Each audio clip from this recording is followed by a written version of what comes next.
yang COGS-nya gede dan yang lebih baru mulai, itu kalian harus spend waktu lebih banyak untuk bisa dapetin affiliate yang lebih bagus gitu. Menurut gue sih gitu, gue percaya gitu. Sekarang kalau buat masalah affiliate kan, apalagi yang baru mulai, masalah kan COGS ya. COGS, Iya. iya. COGS ini yang membuat susah untuk brand-brand yang COGS-nya tinggi.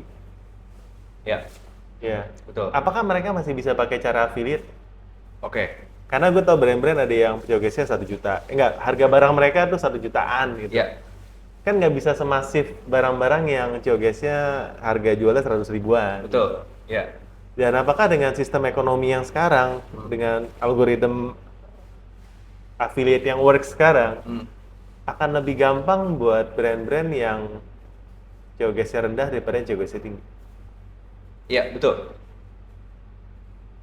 Dan, Betul, setuju. dan lo diuntungkan dengan COGS lo yang lebih rendah. Betul. Iya. Betul. Jadi gimana ngomongnya ya? Memang dunia online e-commerce, D2C e-commerce ini memang tidak adil gitu. Jadi emang ada beberapa produk yang lebih Iya, iya. gampang, ada beberapa produk yang lebih susah. Tapi balik lagi, kan selalu orang-orang bilang rumput tetangga lebih hijau kan. Tapi sebenarnya Iya. di setiap produk udah pasti ada minusnya juga. Oke. Gitu. Mungkin produk-produk yang COGS-nya tinggi tadi mungkin lebih less kompetitif. Kompetitornya lebih dikit, lebih Benar. gampang untuk jadinya ketika sudah dapat rumusnya lebih gampang untuk scale-nya.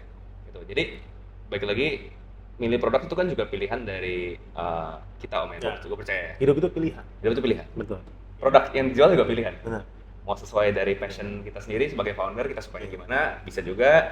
Mau ngeliatnya yang paling mana yang paling cuan, bisa juga. Bisa juga. Gitu, mau yang COGS tinggi bisa juga, rendah bisa juga. Dan masing-masing pasti ada strategi sendiri gitu. Nah, pertanyaan tadi adalah kalau COGS tinggi, apakah affiliate-nya bisa sebanyak semasif yang tadi gue Iya. bilang? Ya mungkin kalau kita kaya bisa. Maksudnya kalau kita Jadi balik lagi kalau mau jualan, lo mesti kaya dulu. ya benar. Tapi kalau yang buat yang baru mulai, let's say ya. Kalau yang buat yang baru mulai Iya. ya balik lagi, itu sesuatu privilege yang kita nggak punya. Apa yang perlu dilakukan? Ya kita harus perketat sistem sortir affiliate-nya tadi. Mungkin yang tadi gue bilang ketika awal-awal gue mungkin lebih ketat. Jadi kayak gue maunya beneran affiliate-nya bagus nih. Om Botak. Jangan begitulah. Gue tawarin free barter. Jadi affiliate harus Iya. bagus-bagus. Nah, Iya. habis itu kan kita ngegulung-gulung kan, dapat omset, Iya. kita ngegulung-gulung, ada cash. Nah, mungkin lama-lama kita nggak terlalu ketat gitu. Nah, mungkin yang COGS-nya gede dan yang lebih baru mulai, itu kalian harus spend waktu lebih banyak untuk bisa dapetin affiliate yang lebih bagus gitu. Menurut gue sih gitu, gue percaya gitu. Jadi, balik lagi, segala sesuatu yang gue percaya segala sesuatu tuh satu spektrum gitu ya. Jadi satu spektrum kayak brand kamu apakah baru mulai atau udah settle gitu. Terus kayak apakah kamu punya waktu dikit atau punya waktu banyak gitu kan. Semakin lo early di satu brand, satu bisnis, itu kan pasti waktu yang harus lo invest pasti semakin banyak kan. Karena lu belum punya duit. Betul, Kalau lu punya banyak duit, bayar waktu orang. betul. Itu betul. Iya. Itu betul, beneran betul. Gitu. Karena, Jadi, karena buat branding kan faktornya ada 3 kan. ya, Uang, mm, tenaga, mm, sama waktu. betul. Kalau tenaga sama uang nggak punya, waktunya lama. Iya, betul. Mau cepat, bakar duit. Betul. Betul. Makanya jadi kadang-kadang hal ini terus sering Iya, dijadiin iya. orang alasan gitu kayak, Iya. tapi aku baru mulai, tapi aku nggak punya duit. Tapi ya emang makanya harus usaha gitu. Apa ya betul ya? Iya, gue pengennya nggak usaha tapi kaya. Nah, itu. Ada nggak rumusnya? Ah, Kalau si Alex promosi gitu ada kasih promosi apa nggak dia? nggak bisa. Sama orang kaya. Ah, itu bener. Ah, nikah sama orang kaya ya? Iya, betul. Shortcutnya itu. Tapi gue jelek. Ah, itu. Cari yang lebih jelek. Waduh. Aduh, Tapi lepas kaya. Ya. Tapi kaya. Gitu. Jadi ya Iya. pasti yang baru mulai akan lebih susah untuk melakukan sistem-sistem affiliate tadi, melakukan iklan, pasti akan lebih susah. Tapi ya semua orang mulai dari situ kan. Jadi kalau misalnya kita nggak ada skill pun, tapi ada duit juga susah juga. Gitu. Jadi ujung-ujungnya kita harus punya skill, kita harus punya duit, kita harus berusaha, kita harus spend waktu, kita harus spend uang, kita harus spend experience kita. Gitu. Jadi ya everybody start somewhere lah, pasti Iya. harus belajar gitu. Belajar sama Nah, bisa lihat data pintar juga kalau mau. data pinter, setuju. Iya. Gue pakai loh, pakai data pinter. Oke, Iya. apa yang lo pakai dari data pintar? Jadi gue ada satu proses di mana gue sering ngeliat kompetitor. Oke. Kompetitor omsetnya berapa, terus kompetitor itu yang SKU yang lagi top 1, 2, 3 itu apa, Oke. gitu. Nah, jadi gue udah cek yang TikTok itu siapa aja, Shopee siapa aja, dan gue pakai data pintar salah satunya. Oke. Jadi teman-teman yang belum pakai data pintar, komen aja. Nanti kita kasih free trial yang komen. Iya. Ini bukan endorse ya guys, ini beneran gue pakai. Mau tahu omsetnya dia berapa? Pakai data pintar ya. Kecil kok, kecil. Hah? Kecil. Kecil lah. Ya biasanya bilang kecil. Ya. Kalau lu bisa start over nih sekarang. Oke. ya kan? What would you do differently? Atau what would you do the same maksudnya dari sini? Oke. Mungkin ceritanya, misalnya sekarang gue buat Brand brand, baru ya. literally detik ini ya, Iya. bukan balik ke waktu ya. Ya, lu bakal mau apa di target market cowok atau mending cewek aja deh. Cowok, gue udah jenuh maksudnya. Udah cowok beli satu kagak beli lagi ya Oke, kan misalnya. benar. Terus udah cowok influencernya sedikit dibandingin cewek. Oke. Apa mendingan gue pilih yang market lain aja deh. Oke. Om bisa perjelas konteksnya nggak? Ini gue Iya. sekarang kehilangan Cartiera, terus gue kehilangan semua network gue, atau maksudnya sekarang gue mau buat baru lagi atau gimana nih? Lu jangan kehilangan Cartiera, itu namanya doa adalah ini ya, anggapnya kita lagi berandai-andai. Lu kalau mau mulai dari nol, misalnya lu udah jual Cartiera ke orang. Nah, Oke, ya. lebih enak ya ngomongnya. Ya. Udah jual, terus habis itu lu Oke. pengen start brand baru, lu bisa pilih any kategori. Mm-mm. Caranya juga lu boleh pilih dari awal. Kalau Oke. sekarang kan lu udah Budgetnya dibatasi nggak nih? budget ya. Ya. Ini menarik ya, budget. Gue tanyain kayak gini sama orang lain nggak pernah ada yang nanya sedetail ini. Ini orang detail banget ya. Ini orang detail banget. Budgetnya, lu kasih 2 skenario lah. Kalau budget gue terbatas, apa? Kalau budgetnya unlimited, apa? Oke. Terus Ya. gue boleh pakai tim sebelumnya nggak? Atau gue harus hiring orang-orang baru? Hiring orang baru lah. Kan Oke. lu mulai dari nol. Oke. Iya kan? Kalau Tapi kan budget sebenarnya ya, kan nggak nol banget kalau habis jual Cartiera mah. Ya kan? Bener kan? Bener dong. Oke. yeah. Oke. Duitnya nyangkut di kripto. Ah, duit Oke. lu nyangkut di kripto Oke, ya. boleh, Lu boleh. kemakan kata-kata siapa itu? Oke. Oke. Iya. Mikir dulu, bentar mikir dulu. Iya. Kalau gua mungkin mulai dari nol Ya. dengan budget yang gua nggak pakai budget sebelumnya lah ya. Iya, iya. Kayak gua batasin lah. Tuh, misalnya kayak cuma 5 juta sampai 10 juta. Gua akan bikin personal brand content dulu. Jadi lo percaya personal branding will make you go far this age? Iya, dan mempermudah. Mempermudah. Iya, nggak menjamin sukses, tapi mempermudah. Oke. Gitu. Jadi dengan personal branding content itu kita bisa banyak opportunity ke depannya gitu. Oke. Kita mau bikin produk apa, itu kita bisa dapat Bisa dari ya. market kita. Minimal lo bisa jadi afiliator ya. Betul, affiliate Cartiera. Yang udah dijual ceritanya tadi. Nggak menguntungkan gue lagi, karena bukan punya gue lagi. Ceritanya gitu ya, Om, ya. Oke. Gitu. Jadi dari situ gue bakal dengerin market gue maunya apa. Oke. Gitu. Ideally, gue maunya jualan produk digital. Gitu. Gue percaya itu one of the easier sih dibanding jual produk fisik. Gitu. Setuju nggak? Om? Setuju. Yang gue lakukan juga jual jasa, menjual produk digital kan. Nah, Sebenarnya. tapi beneran lebih ini dari produk atau lebih nggak pusing gitu, lebih easier nggak? Gue nggak pernah pengalaman ya, cuman kalau gue suruh start over, Ya. Again itu pilihan. pilihan hidup lagi ya, balik lagi. Pilihan hidup lagi. Bukannya jualan produk itu nggak menguntungkan dan nggak Produk fisik. nggak, iya, jual produk fisik nggak menguntungkan, tapi menurut gua produk digital still at the very early stage Early di stage malah. Indonesia ya. Jadi sedangkan main produk fisik, kalau gue kan udah dari 2011 jualan online. Jadi menurut gue ya kalau baru masuk sekarang bukan nggak bisa, tapi sisi modal, sisi tim dan lain-lain juga harus besar gitu. Kalau mau masuknya benar-benar serius ya, Ya. lebih susah lah. Sedangkan produk digital it's still a very blue ocean, Iya. marketnya juga masih growing dan segala macam. Jadi Gue sih setuju kalau produk digital. Bukan Personal nggak brand- bisa, tapi Om, produk fisik bukan nggak bisa ya, cuma lebih Bukan susah nggak aja. bisa, Iya, bukan tapi kan nggak udah bisa. lebih mature, Iya. ya kan? Kayak misalnya lu mau masuk dompet cowok sekarang ya pasarnya udah lebih kebentuk lah. Iya. Lu kalau mau masuk either lama atau modalnya gede. Oke. Ya, gue rasa sih gitu. Jadi kalau produk digital gue setuju. Oke. Ya itu guys. Kalau gue bakal mulai, gue bakal produk digital sih. Tapi let's say passion gue ternyata gue udah nyobain terus gue capek untuk community manage-nya gitu ya. Iya. Let's say gitu ya. Jadi udah berjalan nih, gue udah bikin produk digital. Terus gue kesel gitu kayak, ini kenapa orang-orang nanya-nanya sih? Gue nggak passion untuk jadi, gue nggak passionate untuk jadi seorang edukator, pengajar atau seorang yang bisa nge-sharing ilmu gitu ya. Atau Iya. apapun lah produk digital yang nggak harus ilmu ya. Terus gue harus bikin produk fisik gitu.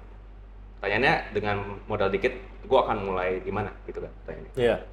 Kalau gue akan mulai di sesuatu yang gue sendiri lebih ngerti gitu. Karena one of the main idea di jualan, dibikin brand itu adalah produknya. Gitu. Jadi sebenarnya bikin brand tuh basically gue bisa condense menjadi cuma produk dan marketing sih. Gitu. Jadi kalau gue udah kehilangan produknya, which is salah satu dari, jadi ada dua pilar besar nih. Kalau pilar pertamanya aja gue udah kehilangan, yaitu pilar produk, ya gue akan behind banget dibanding kompetitor lainnya gitu. Karena ini kan kita harus bayangin ini kan suatu lomba kan untuk bikin brand ini kan. Kita bukan sendiri melawan, kita bukan player versus environment gitu, kita player versus player gitu. Jadi misalnya gue sama Om Botak lomba-lomba nih buat bikin satu brand baru nih. Iya. Om Botak jago banget sama produknya, dia bikin produk fisik yang sangat jago. Dia tahu banget nih gimana cara bikin topi yang benar-benar keren gitu. Terus minimal gue sekarang mikir, oh gue pengen bikin topi juga, tapi gue nggak terlalu jago nih bikin topi kayak Om Botak gitu. Ya udah pasti gue kalah dong. Gitu. Jadi kalau gue sih gue bakal bikin produk yang gue sendiri ngerti gitu. Let's say gue passion bikin sepatu gitu. Dan gue udah let's say gue udah sekolah bikin sepatu, gue adalah fashion designer dan segala macam. Ya mungkin gue akan mulai di sepatu dulu. Gitu. Nah, next adalah pilar marketing kan, program marketing kan. Nah, dari marketnya adalah gue memvalidasi apa yang gue bilang tadi gitu. Let's say gue mau bikin sepatu. Nah, sekarang gue cek di segi marketnya. Apakah sepatu itu sesuatu yang viable atau enggak? Gitu. Apakah itu super red ocean yang sekarang udah susah banget lah, perlu budget gede banget lah. Ya. Atau kayak lebih blue ocean, lebih gampang. Terus ternyata gue nemu satu hal yang unik banget, terus gue bisa masuk dengan gampang. Nah itu gue bakal timbang-timbang di situ di marketnya. Gitu. Nah, contoh realnya ya, contoh real untuk Cartier adalah sebenarnya dulu pas gue mulai itu dompet juga saturated loh, red ocean loh. Kayak dari zaman berapa udah ada dompet? Iya. Dari zaman sebelum Masehi udah ada dompet. Tapi kalau lu tanya gue, Nah, merek dompet apa? oke. On top of the line mungkin Bonia, mungkin zaman-zamannya aja. Tapi dompet lain gue nggak tahu. Nggak banyak dompet yang top of mind di gue ya. Iya. Jadi udah lama, tapi menurut gue secara branding ini masih kosong gitu. Fragmented ya, berarti banyak pemainnya gitu. Iya banyak pemainnya, Tapi nggak ada yang nomor satu gitu ya. mungkin. Jadi Ya. gue setuju sih. Untuk dompet ini waktu itu partner gue nemuin satu dompet yang unik gitu. Which is yang sekarang Cartier bikin ya, salah satu mungkin terkenalnya dompet ini gitu. Gitu. Jadi dompetnya kayak gini Om. Bukan kayak dompet biasa. Jadi kayak dia dompetnya bisa taruh uang terus dia magic gitu loh. Set. Gak kebayang soalnya nggak ada uangnya. Bentar. Nih, misalnya anggap aja ini uang ya. Ini uang kertas nih. Nggak ada uangnya. Oh, gak ada uangnya. Ini kosong ya, maaf nih gak ada uangnya. Maaf ya. Jadi dia tuh bakal naruh uangnya kayak gini, terus Oke. ditutup, dibuka, terus dia uangnya bakal nyimpen. Wih, Keren dong, mau coba kan Om? Nih, coba. Ini uang ya, cerita ini uang nih. Uang. cerita uang ya. Uang. Tapi kalau gue balik, beberapa kartu bisa hilang nih. Bukan cuma uangnya doang nih. Maksudnya Om ambil itu.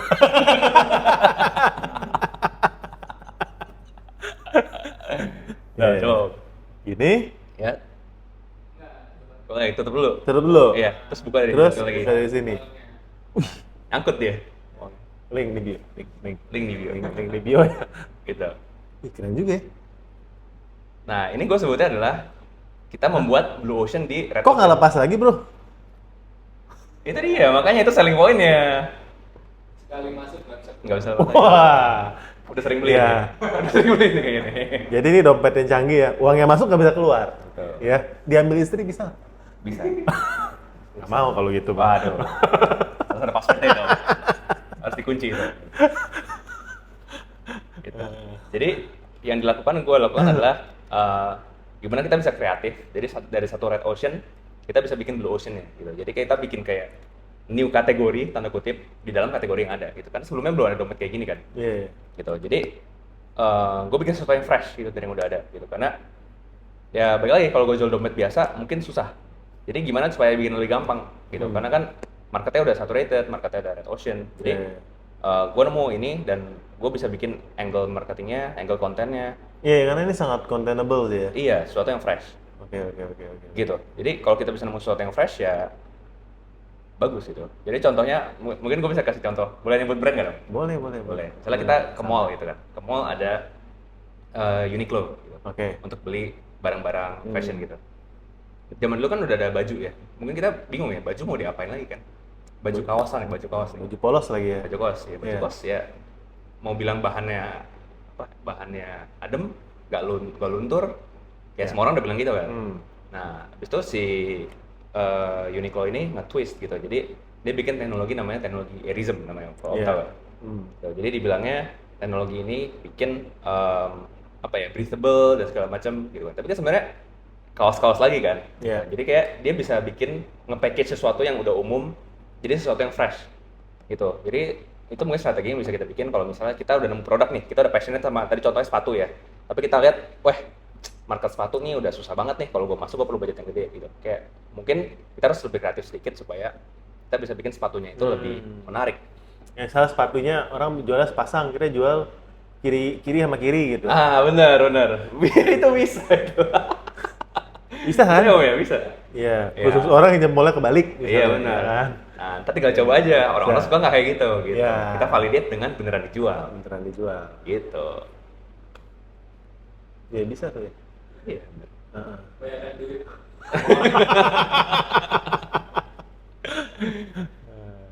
Iya, berarti Ya, itu ide untuk yang teman-teman yang mau jual sepatu ya.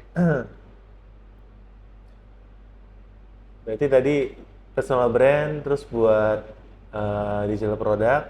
Tapi kalau disuruh produk, tadi jawabannya cari yang unik, Ya, yang passionate, terus habis itu yang kita validate passionate, kan. yang validate. Nah, untuk mempermudah adalah bikin sesuatu yang unik dan fresh. Gitu dari produknya. Iya. Gitu. Ngerti. Tapi harus brand sendiri. Apa maksudnya harus brand sendiri? Harus branding atau jadi pedagang aja? Jawaban singkatnya adalah kalau misalnya pedagang itu gue sih percaya itu lebih short term sih. Gue percaya lebih short term. Iya. Karena kalau brand itu kita memumpuk yang namanya brand value gitu. Oke. Ada brand value-nya.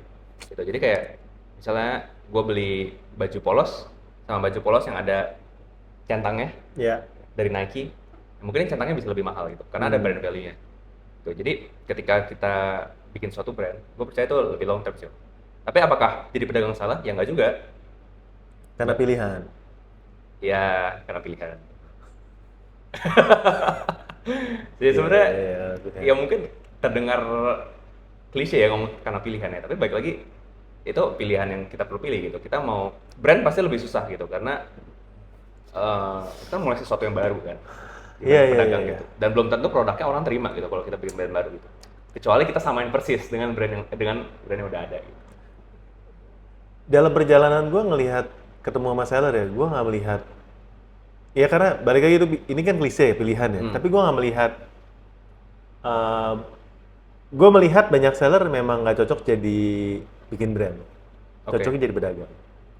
Gak cocok untuk bikin brand. Iya. Hmm. Karena untuk bikin brand itu perlu perlu duit, perlu Iya. waktu. Dan Benar. orang nggak sabar sih, pengen untung dari awal. Benar.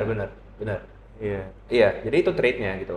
Kadang kalau misalnya gagal gimana? Misalnya bangkrut, kan kita udah spend banyak duit, Iya. dan akhirnya gitu. Dibanding kalau kita pedagang kan produknya udah lebih proven. Kalau misalnya ini nggak works, ya kita tinggal ambil produk lain gitu kan. Betul. Betul ya Om ya? Iya. Iya, dulu kan gue juga mulai dari dropship. Gitu kan, itu produk orang lain kan. Nah, dari situ gue belajar sesuatu yang mahal, yaitu gue lebih mending sesuatu yang long term. Kalau buat gue pribadi. Iya, karena dropship lu riset produk terus ya. Iya, dan gue capek gitu. Gue tidurnya nggak tenang gitu. Emang sekarang tidurnya tenang? Karena lebih tenang lah dibanding itu. Oh, Jauh, lebih jauh. Bener. Karena duitnya udah banyak, guys. Belum, Ya, coba guys. kalau duitnya lagi dikit, sama nggak tenang kalau menurut gue sih. Nggak ya guys. Karena kalau duitnya banyak sih enak. Bukan itu ya. Saya cukup. Ya, tapi thank you banget udah ngobrol-ngobrol ya buat teman-teman juga dapat insight apa, tulis komen tulis saya di komen ya. Yang komen yang paling bagus ya, nanti dapat dompet Katiara ya. Boleh, boleh. Tuh, diokein ya. Ya, Oke, kok. jadi teman-teman ini aja, komen aja belajar apa dari ini. Kalau saya sih belajar banyak ya. Belajar banyak lah ya dari ini ngobrol-ngobrol. Gue suka konten ini, bantu share dan jangan lupa jadi botakers ya. Tapi intermediate plus supaya ilmunya banyak ya karena video-videonya memang kita masukin daging-daging buat teman-teman. Oke teman-teman, sampai jumpa di video kita selanjutnya dan salam sukses buat semuanya. Terus semangat ya karena jualan itu seru. Bye bye.